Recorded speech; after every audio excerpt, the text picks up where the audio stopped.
Falemos um pouco agora sobre empresa, consultoria, livros de administração, palestras, e o momento ideal, onde o governo acaba de editar um pacote de apoio a empresas que todos nós estamos olhando com muita perplexidade, com muito cuidado, muita cautela.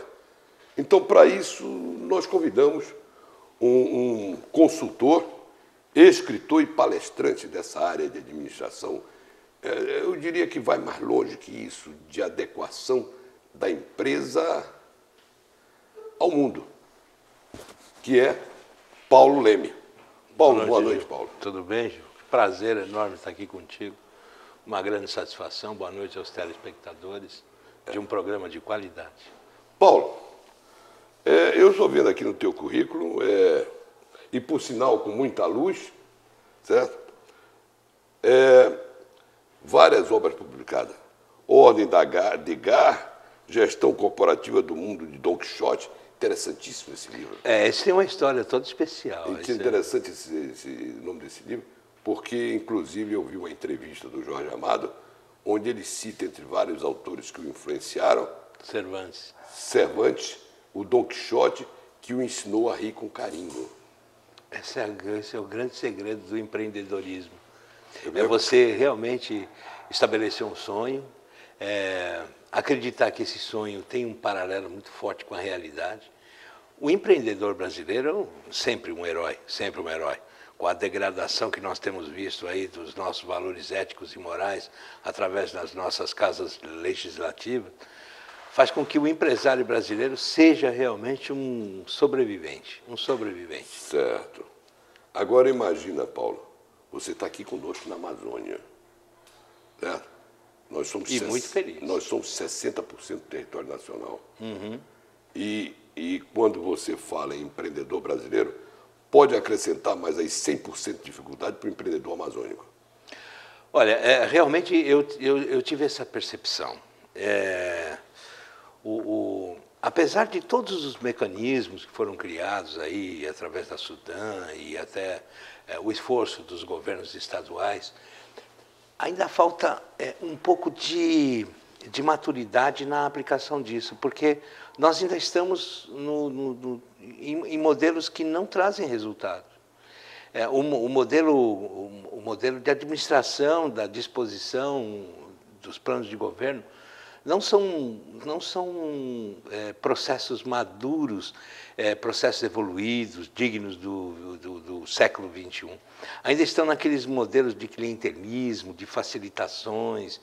Aqui é bastante complicado, como em todo o Brasil. Isso, nos últimos 10 anos, aí nós vimos a institucionalização da Desvios S.A., a maior empresa, a maior corporação, né, de desvio de dinheiro público, do suor do cidadão, do sangue do empresário, do desespero do trabalhador. Nós acabamos, pela nossa leniência, pela nossa desqualificação na hora de colocar o voto na urna, nós acabamos levando ao poder uma súcia, uma caterva da pior espécie, e a gente vê todos os dias, estamos até amortecidos com isso. Então você pega o jornal, revista... É a banalização da corrupção. Cara, se fosse a banalização, estava ótimo. Na verdade, é a não identificação mais do liame moral e ético que conduz, que deveria conduzir o comportamento humano, no mínimo humano.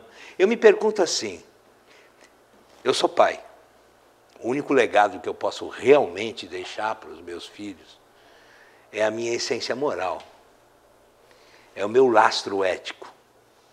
Porque dinheiro, uns constroem, outros destroem. E a gente prepara os filhos para fazerem dinheiro. Exato, para fazer mais do que o dinheiro, para fazer a vida acontecer mesmo. Exato. Dentro de um tripé sagrado que é felicidade, que é bem-estar e prosperidade. E tudo isso está ligado à essência divina. E o que a gente tem visto aí é um distanciamento absoluto de tudo que é bom, justo e perfeito, né?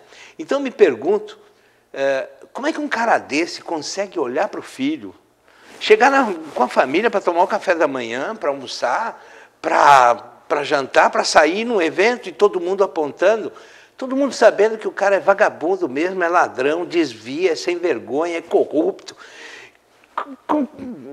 Como é que ele consegue conviver com isso? Por isso que Pior de tudo, se o pai e a mãe não forem políticos, porque aí ele seria um herói, se o pai e a mãe não for político, como é que uma mãe consegue enxergar? O que uma mãe sente com a responsabilidade de ter colocado no mundo gente espúria? E me intriga também o caso das esposas. Que, para mim, como homem, em algumas experiências de casamento, eu sempre achei que o que mantém a mulher amando você é o orgulho que ela sente em você.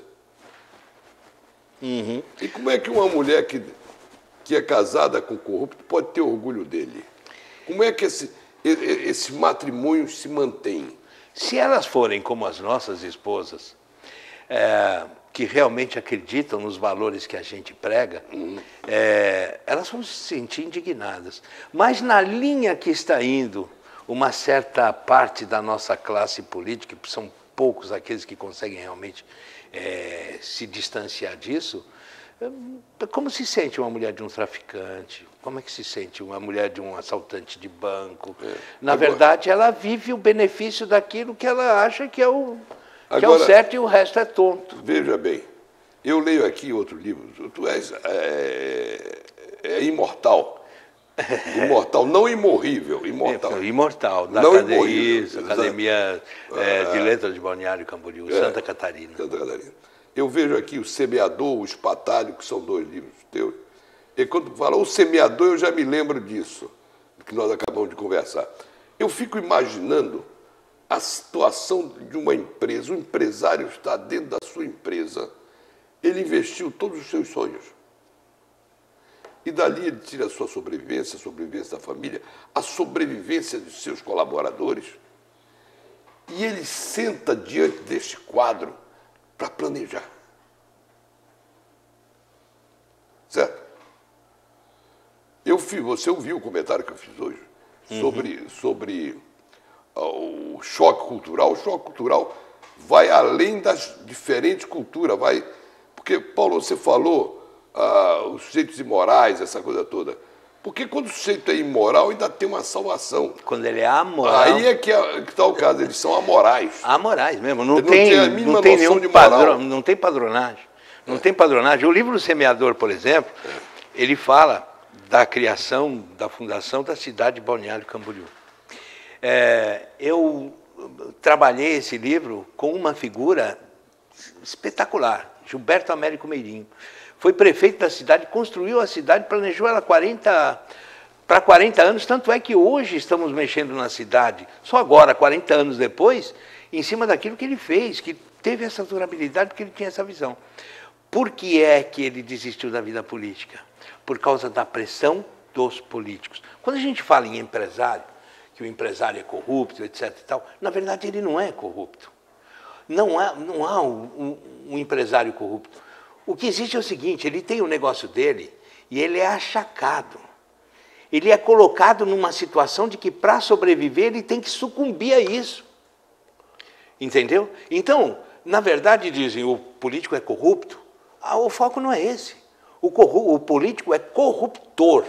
Ele corrompe o padrão moral do empresário, levando o empresário para uma situação de ter que participar dessa situação. Tem que sobreviver. Pois é. Então, a responsabilidade do empresário é muito grande com relação aos colaboradores, família, com todo o entorno da empresa. Olha, quando a gente fala na palavra corrupto, a gente tem a noção passiva do termo.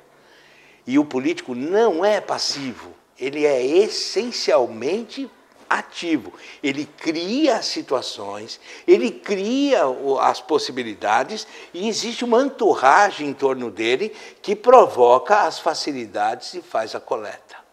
Então, o que acontece?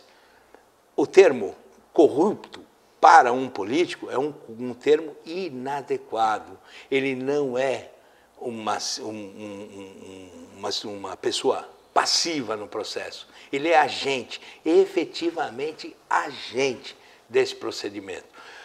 Se você separar dentro do empresariado brasileiro, não existe grandes corporações, ou não existe grandes companhias, grandes empresas ou grandes empresários que já não foram resvalados por essa coisa. Achacados. Exato. Mas à medida que ele cresce e evolui, e que ele se torna mais independente, porque ele tem fora do mercado nacional as suas respostas, ele fica muito mais blindado. Mas o pequeno e o médio empresário, aquele que está em ascensão, que ainda depende de se posicionar no cenário nacional, esse é vítima certeira dessa caterva, dessa súcia, como eu falei, desse bando de acelerado que está aí, diplomado, impune, sem se conseguir sequer chegar perto de algum deles, mesmo que todo mundo saiba. O assunto é tão palpitante, meu caro telespectador, que o Paulo tem a felicidade, ele é um homem tranquilo, ele mora em Balneário Camboriú.